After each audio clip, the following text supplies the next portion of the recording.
लअल्लकुम तत्तक़ून, ताकि तुम परहेज़गार बनो।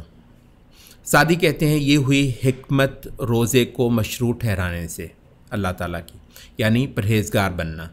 इससे साबित हुआ रोज़े में तक़वा पैदा करने की कोई ख़ासी सलाहियत है, क्योंकि इसमें खुदा के हुक्म की तामील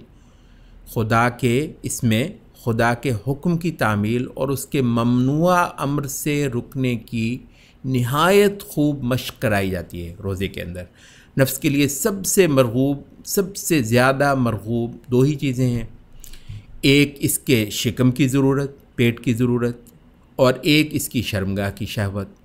रोज़ा खुदा के खौफ और चाहत में इन दोनों को लगाम डाल देने का नाम है।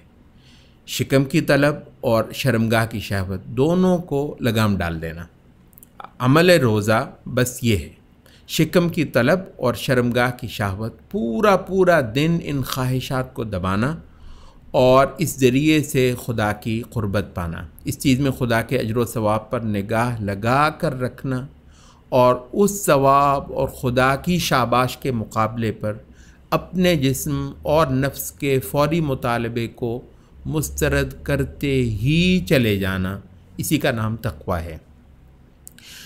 अलावा अज़ीं, रोज़ा एक तवील मुराक़बा भी है। रोज़ा एक तवील मुराक़बा है। मुराक़बा यानी उस शऊरी अमल से गुज़रना कि आदमी गोया खुदा को देख रहा है या खुदा इसे देख रहा है। अब एक चीज़ पर नफ्स को कुदरत भी है और नफ्स उसके लिए ललचाता भी है, लेकिन ये अपने आप को इस बात से डराता है कि खुदा इसे देख रहा है। ये तक़वा की एक निहायत खूब जहत है। याद रखो, शैतान को इब्ने आदम के यहाँ नक़ब लगाने के दो ही रास्ते मुयस्सर हैं, एक इसका शिकम और एक इसकी शर्मगाह। रोज़ा इन दोनों पर पहरे बिठा देने का नाम है।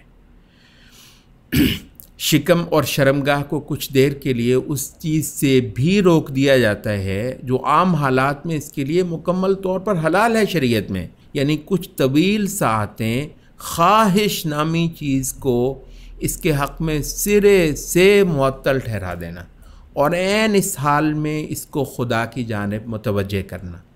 और ये तो तुम्हें मालूम है, ख्वाहिशात मासियत का, यानी नाफरमानी का, गुनाह का, ख्वाहिशात मासियत का पेश ख़ैमा है।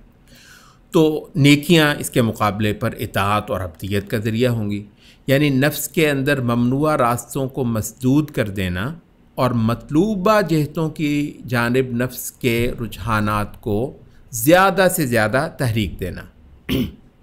नफ्स के अंदर ममनुआ रास्तों को मसदूद कर देना और मतलूबा जहतों की जानिब नफ्स के रुझानात को ज़्यादा से ज़्यादा तहरीक देना। तक़वा फ़िल हकीकत इसी का नाम है। सूरतुल बक़रा के ऐन शुरू में एक बात बयान करते हैं, नमाज खालिक के साथ मामला है।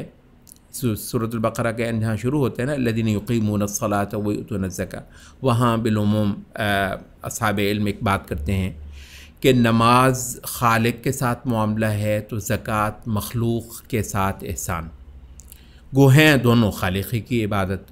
अच्छा, रोज़ा बैक वक्त ये दोनों खसाइस रखता है, यानी नमाज वाला भी और ज़कात वाला भी। ये खालिक की जानिब इल्तिफ़ात भी है और भूखी मखलूक़ पर गुज़रने वाली हालत का एहसास भी।